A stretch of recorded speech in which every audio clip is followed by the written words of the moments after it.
It is hot, hot, hot, Casey. Feeling hot, hot, hot.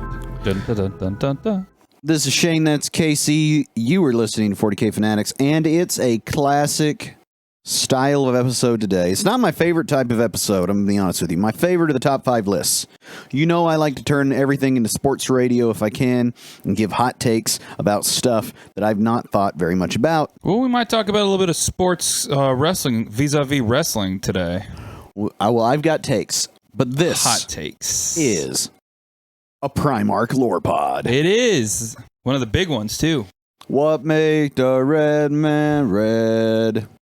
Yeah, apparently the Emperor just spilled a little red dye number 2 when he was making this one. We're talking about Magnus. But first, you want brats on menus at places. Oh, boy. Yeah, I love a good brat, dude. I love a good sauerkraut and a good brat, man.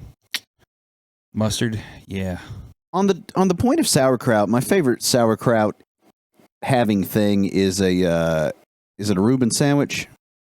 Roast beef sauerkraut, Thousand Island. That's a good one, yeah. On Marble Rye, I think it is. Welcome to Foodie K Fanatics. Foodie K Fanatics, formerly known as Funnel Cake Fanatics, but now talking about your best gas-inducing foods. Oh, yeah, baby. Clear out. Clear out. You ever had a Cuban sandwich? I think that may be what I'm talking about. Is it a Cuban sandwich or is it a Reuben? Or those are two different sandwiches. Yeah, there's 2 different sandwiches. They're the same thing, One's got though. corned beef, one doesn't. That's right. I'm talking about the corned beef sauerkraut. That's Reuben. Thousand Island. That's a Reuben. Yes. Then what's the Cuban sandwich? Cuban is delicious. It's like Swiss, ham, turkey, ham, like a lot of ham. And then pickles, a little bit of bacon, and a bunch of mustard. I want to say that the Reuben, because it also has cheese. I want to say that it's provolone on there, but it could be Swiss as well. Oh, man. Get in the comments, some of you people that know more about food. Correct us. Yeah, let us know the difference between a Cuban and a Reuben sandwich. And do you, by any chance, live in a place where brats are readily available? Because we have to go to the store and cook them ourselves. Yeah. And I would rather leave that stuff to the professionals because I am a much better mini painter, golfer, piano player than I am chef of any description. He was single for a long time, folks. Very long time, yeah. and learned nothing. Learned nothing. So, we opening up that bits box? I guess we should. The Bits Box is where we tell you guys what we've been doing in the hobby during the last week. Shouldn't you go first? Whatnot. Yeah, I'll go first. I have been working on some demonettes, another unit of demonettes for the homie Valerie. I'm not really in a hurry. A little bit of chaos for your everyday life? Yeah, a little chaos for the everyday life. These are purple and green and pink, and they look cool. Little Mermaid, right? No, we did a unit of 10, Little Mermaid style. Fleshy, which was now feels kind of weird, but these are purple and pink. It's like a 2-tone spray job. And then I've just been taking them 10 at a time and knocking out a step, right? So the other day I did all their spikes and nails in white and then washed all that to make all their various pointy bits. And then on another day I went through and did all the metallics on their little corsets and things. And then possibly tonight I will do all of their hair. This whole group of 10 is going to have brown hair. And the next batch, because I think we figured up she needs 3 units of 10 demonettes to go with some characters that can lead them. And so the third one will have blonde hair, and we'll figure out what they look like. They may be green and orange for all we know. You know, I've always thought about supplementing a CSM army with demons. Just seems like a good idea, right? You can. They changed the rules on it now because most everybody wants to splash the greater demons in. Yeah. And now, if you take a greater demon, you have to take a unit of battle line that matches their Chaos God. Oh, okay. So, Keeper of Secrets is a popular one. Great Unclean One's a popular one. But now, if you do that, you're going to have to also take a unit of demonettes or a unit of Nurglings, for instance. That's interesting. I never actually knew that. I just meant like a squad of demonettes or maybe plague bearers or like what are they called? Flesh terrors. You know. Yeah. So the issue, little guys. Yeah, the issue you get is that they don't benefit from the army rule at all. That's true. So like if you're chaos, you don't get the dark packs because they don't have the dark pack ability. That's fair. And so you just end up with whatever they've got, which honestly, I think the Demonettes, I want to say they have devastating wounds. They do, I and think. they're pretty cheap. So you could absolutely take 10 of them, and they Slap. move. Yeah, they move like 8. They fast. Yeah, if you had some kind of way to put advance and charge on them. But they're squishy. They are squishy. Yep. A little 5-up demon save and nothing else. But, I mean, they shred. Yeah. They flat shred. Flat shred, bruh. They're there to steal your girl or your man's or whatever you got. Shout out that Algerian boxer if you're watching the Olympics. Whatever you got. What else have I been doing? I did a thing. I bought a secondhand model. Really? It's new in box. Ooh, oh, come on. Come on. That doesn't count. I'm building. My man. I am building the much desired, often played. It is the hot thing in Chaos Space Marines, okay? I am working on the Noctilith Crown. Ooh. I'm gonna have to look up how to even deploy this thing. I'm not even sure how. Like, does it have to go to in your deployment zone? Can it go like a few inches out? I don't know. It hardly does anything, but damn it, it's cool. It looks cool. It is cool. I tell you something else. I'm Googling it because I saw it at the tournament the other day. It's way bigger than you'd expect it to be. It is. It is a proper pie plate of a thing. But what I'm going to do is I did this. I dabbled in this just a bit with my with my recent Night Haunt project that I did. I did those 3 spirit hosts, which is to paint metal like turquoise or orange and then dry brush on the metallic so that you get that effect of the rust and patina coming through. And so I'm going to do that on the entire structure of the Noctilith Crown. And it's going to be real nice. Now, I know we're talking about broads. We're talking about a few things. Paper clips, by the way. But my thing is, you're going to laugh at this. We've been talking about food for like a hot minute here before we started this, and we just mentioned broads. My wife literally just texted me, I really want a gyro right now. A gyro? Dude, yeah. Dude, I like... A gyro? Yeah, that. I love me a good gyro. Big sandwich? Flatbread. Huh. I love a good gyro, man. Everybody get in the comments and phonetically tell us how you pronounce gyro. Fight each other over the proper pronunciation. Yeah, because I'm not sure about that. I'm not sure about that at all. Because wasn't the place in the mall back in the ancient times before the heresy, when there was a mall, wasn't that place called Gyros Subs?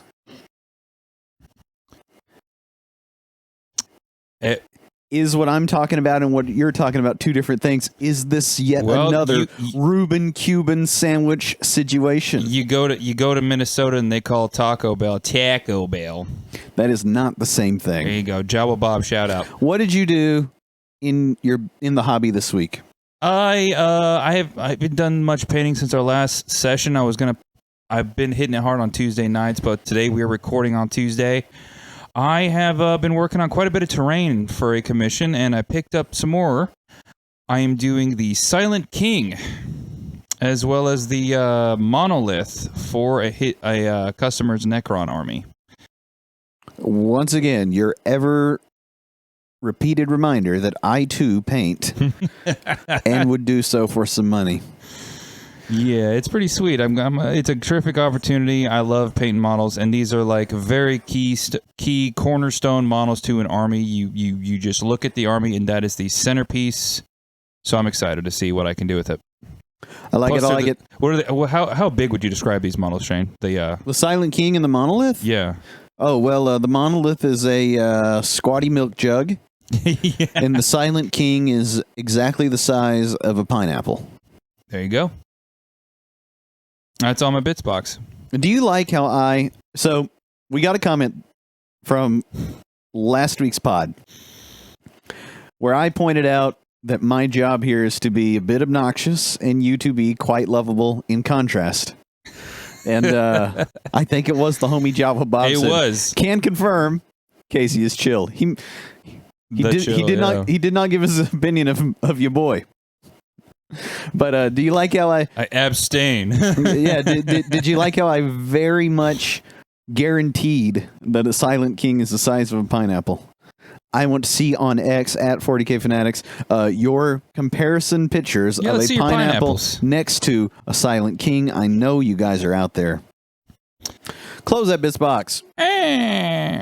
Teach me, Casey. Teach me. Ooh, boy, oh boy, am I going to teach you some things.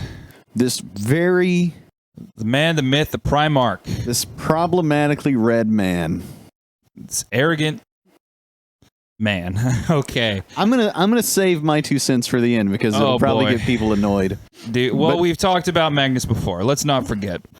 I don't recall. We talked about him at the Council of Nicaea during the Horus Heresy Part 2, where, Emperor was like, no psychers, especially in Space Marine Legions. But we're going to elaborate more about his origins, his relationship with other Primarchs, and then his a little bit about his Legion and where he is today. So, let's dive into this. You want me to ask questions? We don't have sounders for this. I'm fine with you. Where'd he come from? Where'd he come from? Let's see. All Primarchs came from a little tube. You know how they say in Biggie's pantaloons. Yeah, a mommy, or daddy emperor, and a mommy test tube got together and made 21 Primarchs. The 15th was Magnus, who it is mythologized could actually communicate with the emperor psychically when he was that little baby. Like not in utero, but like as an embryo. Embryonic stage, yeah. Oh, just like... Do they have belly buttons? Just like... Are they Kyle XY? Just like the sister in Dune 2. There you go. Have you seen that? Not in a while. Shout out to the homie Austin and the Dune movies and franchise. It's good movies. So, the Emperor's Primarch project gets a little revealed. The Chaos gods find out about this and they yeet them off into the warp. And Magnus, being one of these Primarchs, ends up on a planet called Prospero. Now, Prospero is a very hard to get to planet, but as you know, during the dark age of technology, things were kind of messed up and people did not like psychers. With all the chaos warp stuff and all of these superheroes popping up, every now and again, a demonic incursion would happen thanks to these psychers. So, a lot of them got together and retreated to Prospero and formed their own society. Interesting. Yeah. The place is really nice. It did apparently have previous problems because of the psychers that lived on it before Magnus got there. And when he was found, he was raised by what would I call it? A council of sorcerers. If you could imagine, the whole world is just basically the X-Men or the Inhumans, I guess. Maybe even the Avengers in some places. And the council were just like the leaders, head sorcerers, most knowledgeable people about the great ocean. The MCU Illuminati. Exactly. They ran things. They helped people out. They put restrictions or gave them access to knowledge. You know? And he was their ward. The head man, Amon, kind of tutored him and would often warn Magnus, don't delve too deep into the great ocean. The great ocean being sort of the psychic... the warp. Yeah, okay. It's pretty, which I think is a really good metaphor. Yeah, I like that. It's kind of... It's a dope name. Kind of a bad metaphor because it's... the warp is a lot of different things. So Magnus, being Magnus, would often ignore this. So that's one guy. Tell him, don't go down that path too deep. And then Magnus ignored him, read every book that they had available. They were known for collecting as much knowledge and learning as much as they could about their psychic powers, writing them down in books, and giving each other tests to figure out how to be better. Magnus passed every test, read every book, and eventually became the leader of the planet. And then he took out their pest control problem. Apparently there was a demonic incursion of warp bugs with a really weird name, Psycho Neo or something, but they look like man-sized wasps. Ew. And try to basically eat psychers. Magnus wiped them out, much in the style of the lion, and became leader of the planet. After that, the world flourished. Their cities were filled with marble pyramids, glass temples, columns, and towers. Open streets, flourishing plant life. It was beautiful. Egyptian-themed, Greek-themed, really, really nice place. And even had like a psychic eminence that just made you feel good when you were there. Eventually, there was a bit of a SOS going out, and because Magnus, being Magnus, ignored orders and delved deep into the great ocean, where his immense psychic presence was immediately found by a man or god that we know of. The Emperor of Mankind. Yeah. The Emperor of Mankind communicated with Magnus for years psychically. Him and his legions would eventually turn up to Prospero. It took some time, but when they first met each other face to face, Emperor and Magnus embraced each other like they've been buddies for years. And then, the Emperor would even take him off on little picnics into the warp for decades at a time. Just go out, look at things, and he'd warn Magnus. So that's 2. Don't delve too deep into the warp, because there are bad things in there. Magnus, being Magnus, said, "No, any knowledge is good knowledge, no matter where it comes from. And I'm great. How could anything go wrong?" So, Magnus spends the next. Magnus gets introduced into his legion, 1,000 Sons, where there's a bit of a problem. What problem, you might ask? There's a problem with his gene seed. Really? Yeah. So, you know a bit about gene seed. Tell me what you think. So all the Primarchs had their bit of gene seed, and then that made some various firstborn Space Marines. Yes, it was what is the template they used to make the organs that they implant in the Space Marines to make them what they are. And so the Magnus strain has a problem, which is very, very unstable. Really? Rampant organ rejection. Wow. Mental instability. And then another problem called the flesh change. The flesh change. Where a inductee would mutate so rapidly and terribly, they had to be put down. So, yeah, a bit of a problem. Like growing feathers and extra heads? Tentacles, teeth, claws, pincers, yeah, everything. Oh, so we eventually find out so that not specific Zinchian changes, but just more general chaos. They found spawn. Later on, you find out they were chaos spawn. Yeah, but the Emperor not saying anything. No one really knew. Well, the Emperor always just leaning on lack of communication, so the disaster can happen. So he looks at Magnus and says, "Look, I know they're not great. There's only about 1,000 of them. And I call them the 1,000 Sons because they can't operate really more or less around that number because due to attrition, due to problems with their gene seed, I can't really run them. So I'm going to just kill them all and we'll start fresh." Oh, wow. Yeah, so that's Big E for you. Indeed. Magnus agrees to take them under his wing and pleads, "Let me save my sons, my 1,000 sons."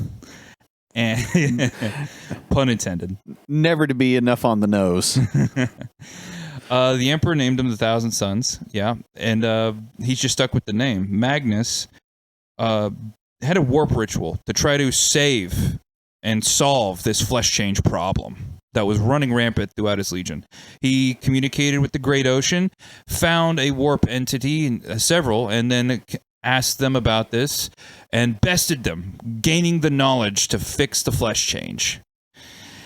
He ripped out his own eye in exchange and gave it to the warp entities, and the flesh change stopped. Or so he thought. Beep, boop, beep. Am I right? Yeah. Turns out it was Zinch. Zinch was messing with them the whole time. And he didn't have to take his eye. He was just trolling him for the memes. And I take it the flesh change was manifest in By another Tzeentch, way. Yes. Yeah. Yeah. So he was just trying to make Magnus a little bit more arrogant, so more confident, so that he'd follow him eventually. Sure. Eventually, Magnus, after 100 years, rebuilt his legion. Took 100 years. Gosh, it's crazy. And in that time, only having 1,000 Space Marines, whereas some had hundreds of thousands, he grew very, very close to his legion. They learned from him. They adopted his culture. They became, and Psychers were very rampant in the Thousand Sons. Well, like anyone who looks at the army on Games Workshop's website can know that. Eventually, they get activated. They move out. They do their job in the Great Crusade. And unlike many, they did not favor the frontal assault. They prefer to use their Psyker powers to enthrall the populace, bring them over to our side, and if they did have to fight, they'd walk in waves of fire and lightning, cloaked in a miasma of lightning and colors, while the enemy dropped to their knees, surrounded by their worst nightmares.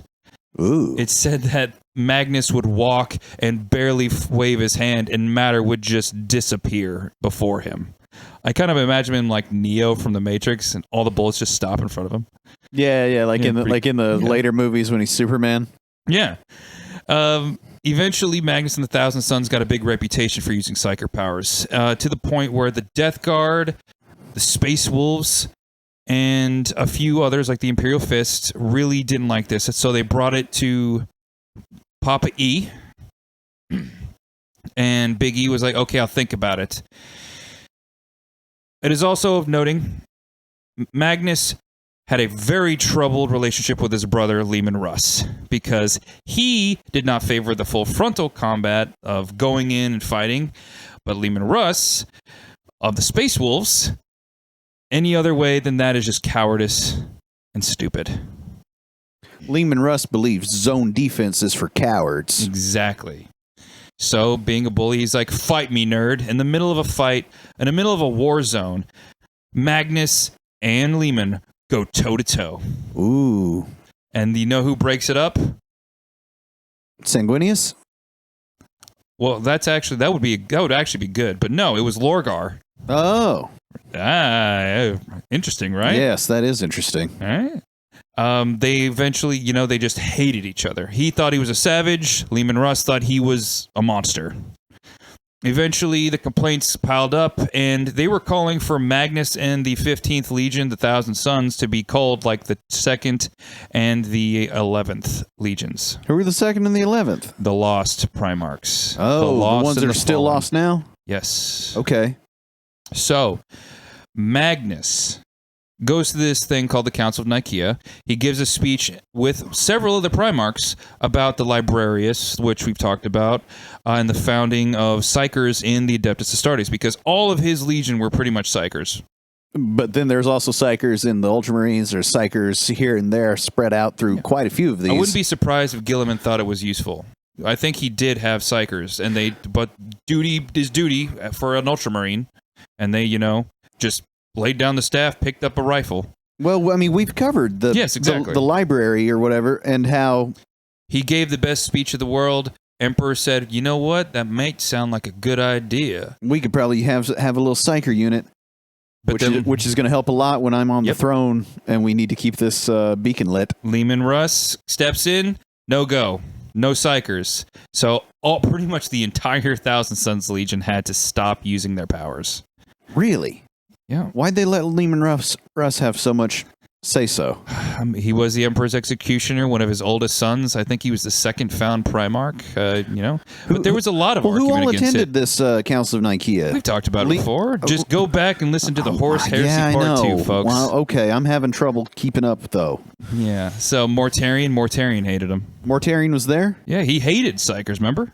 Yeah. Yeah.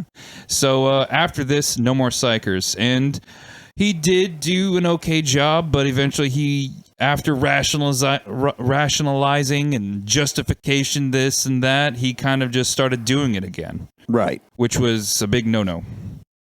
That also started the chaplaincy, so to keep people in order, especially Space Marines.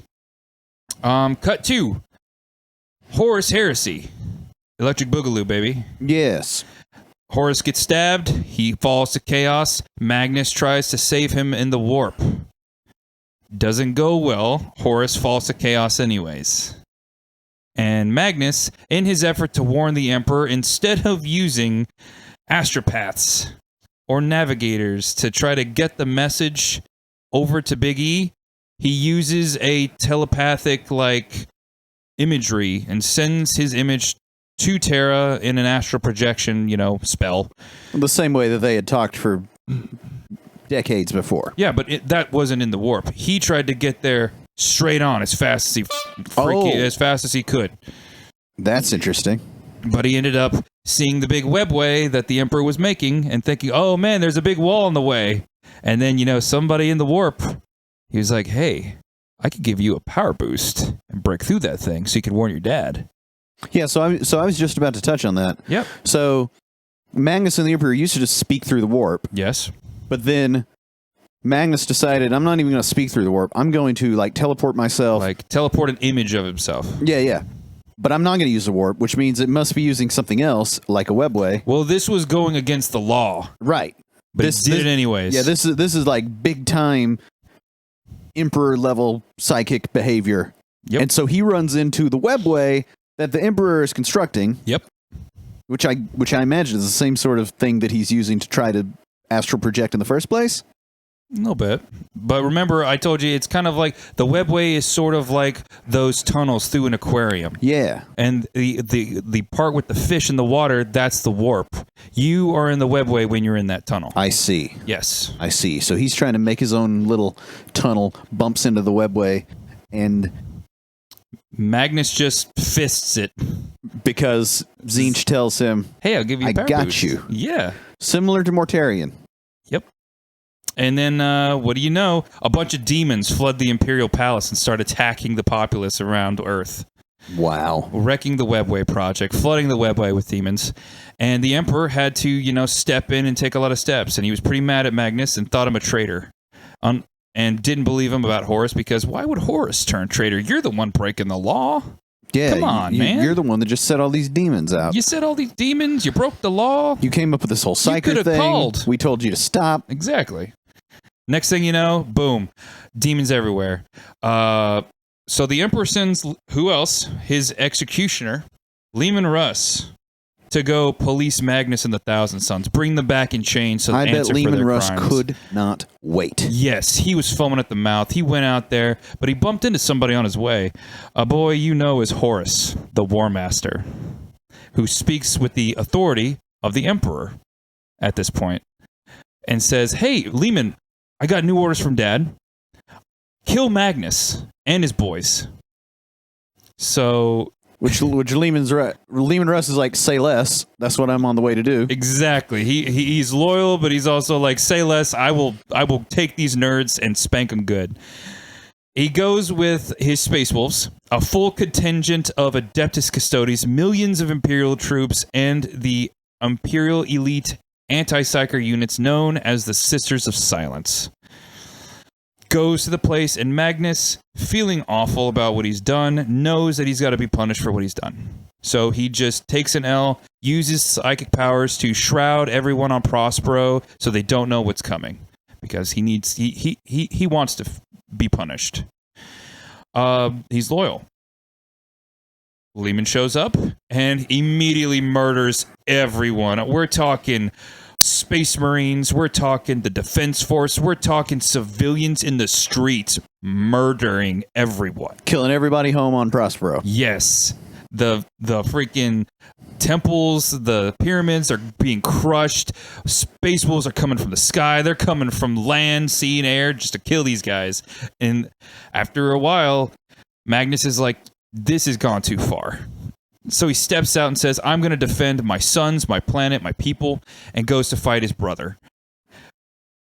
He gets into a big brawl with him, fisticuffs, and Magnus crushes Leman Russ's heart, one of his hearts. And Leman kicks him in the one eye, bends him over his knee, and then, like Bane, hits him with a backbreaker. Wow. And it, like, which is weird because just before he fought Leman Russ, Tzeentch was like, "Hey, come fight for me. Come join me. Be with me. Let's fight together." He's like, "I don't want to be a puppet." Goes to fight Leman. As soon as that backbreaker hits, he's like, "Save me, Dad." So that's when he reaches out to Tzeentch and is transformed, I take it? Yep. His physical body was broken, and he split into multiple shards.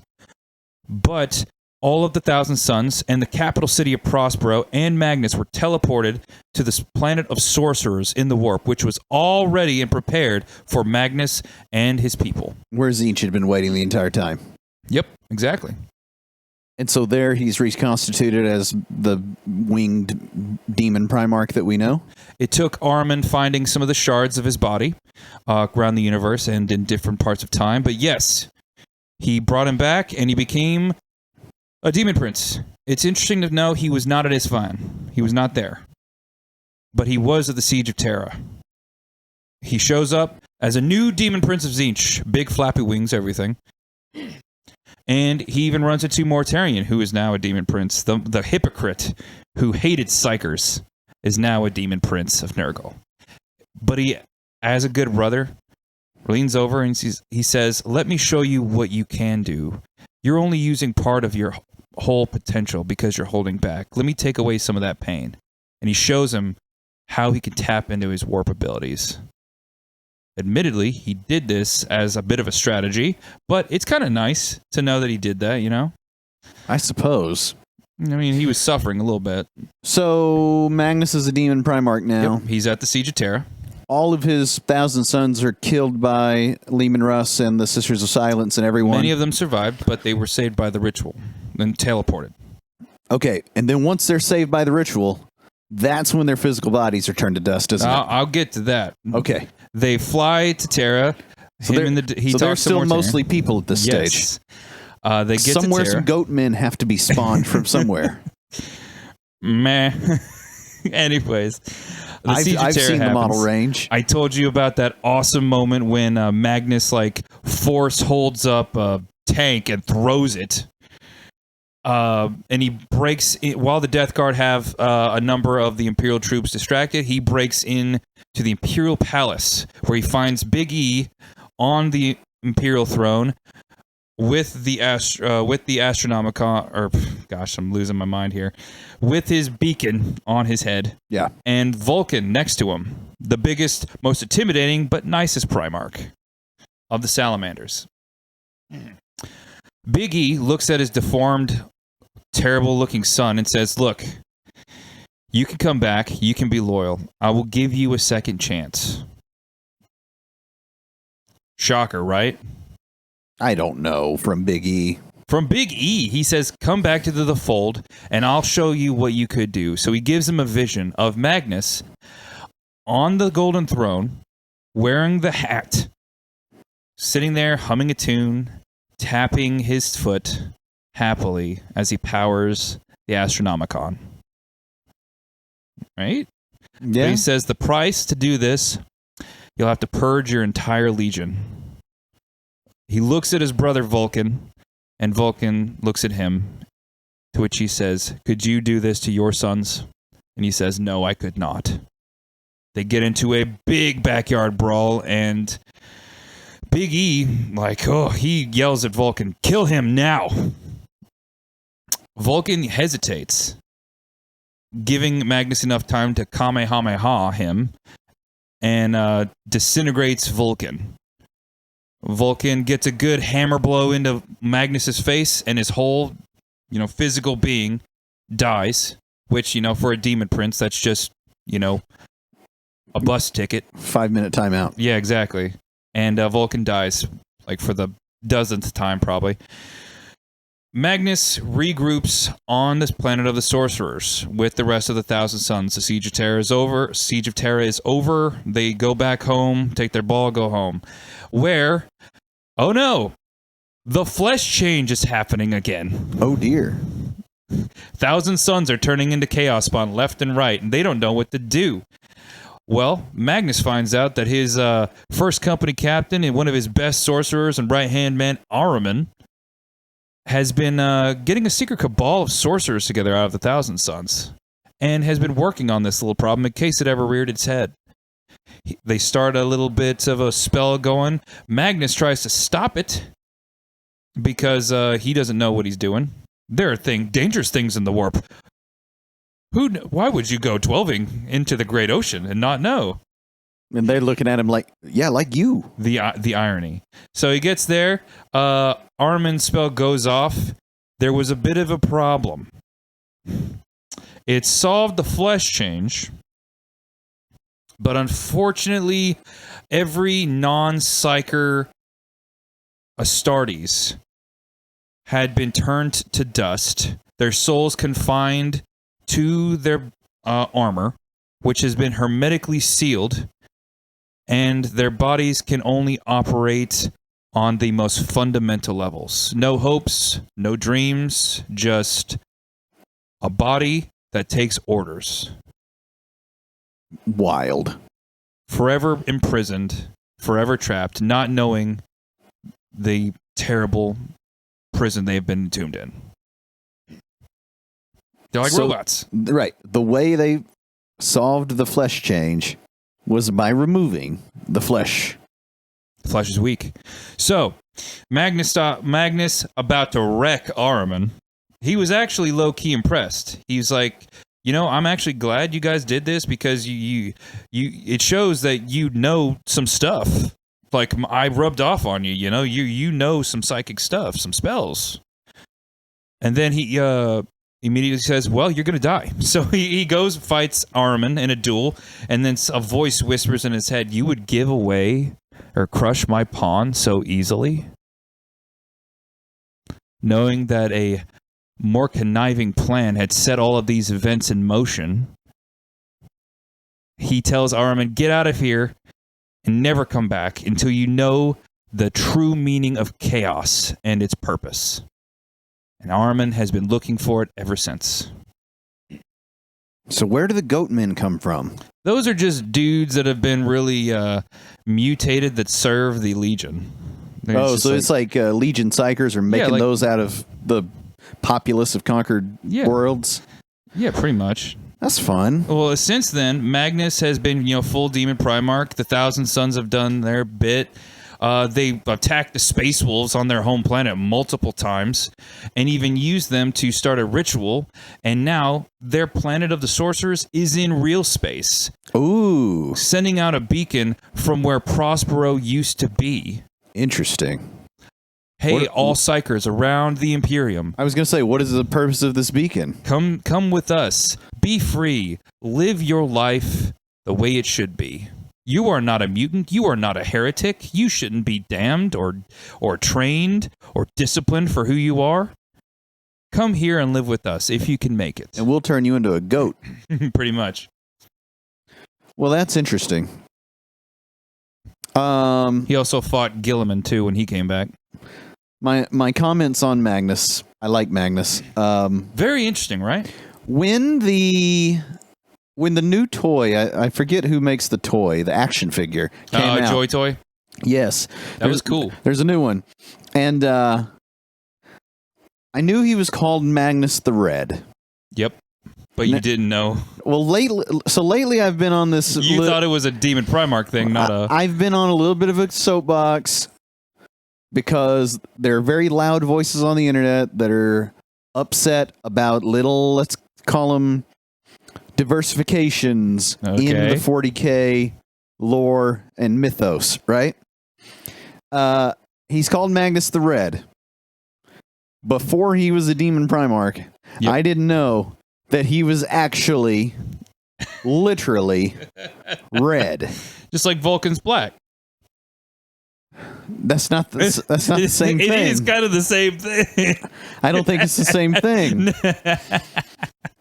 I showed that to my Native American wife, and she said, "What is that?" I said, "That's Magnus the Red." She's like, "That is offensive." Come on. He is the red man from the Peter Pan movie. You know, where they give you the disclaimer when you turn it on Disney Plus. Oh my gosh. He is a caricature of something. He's a caricature of some iconography grabbed with not much context from a time less thoughtful of these things. Oh gosh. But I guess it's okay. The Crimson King. I just hope when we get to the Cyclops. I just hope when we get to Vulcan that he's black for some good reason. But I'm afraid. So what do you got on what you got on Magnus, sir? You know, Magnus is an interesting one. Yep. I don't see how he was allowed to operate. Well, his goals during the Great Crusade were to, no matter what knowledge, we have to preserve it and find it and use it so we can better understand the warp, and then humanity will uplift to a better psychic presence. And whereas like most legions really hated this because there's only the Imperial way, only Imperial knowledge. That part. Yes. That's the part that I'm surprised they let Magnus have all this country to begin with. Well, I mean, they did call to have him and his whole legion expunged. Right. Exactly. And I'm just surprised it didn't happen sooner, and I'm surprised that it didn't happen.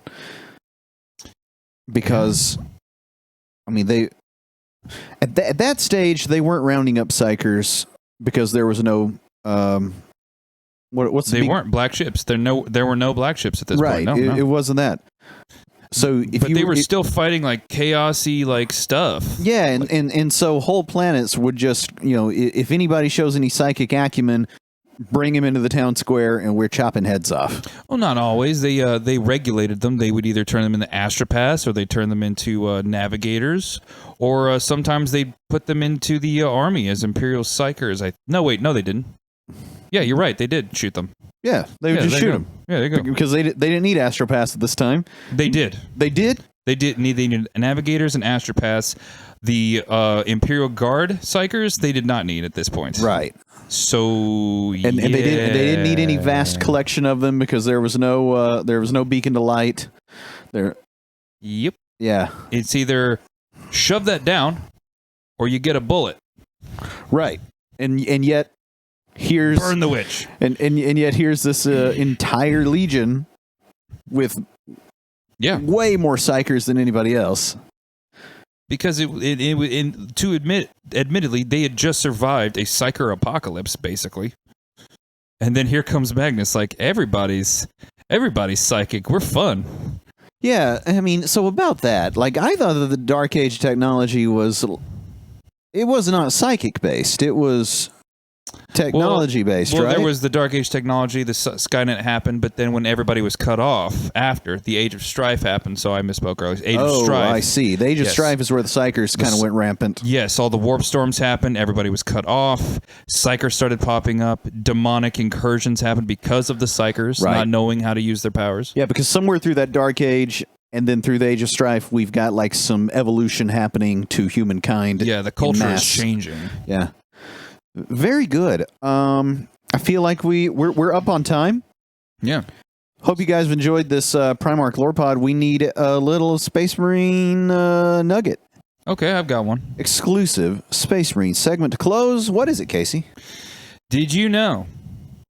Probably not. That a shard of Magnus's personality, all of them being their own personalities, all being able to talk to Magnus from a distance, one was used to make the very first Grey Knight chapter master.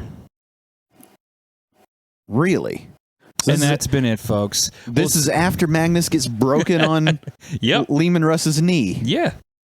He shattered like glass. That's a piece that we missed out. When Malkador the Sigillite formed the Grey Knights, he took 1,000-son Space Marine that was helping found the Grey Knights and then shoved it inside him. And then from that moment on, the sorcerer was no more, and a new being named Janus began to exist.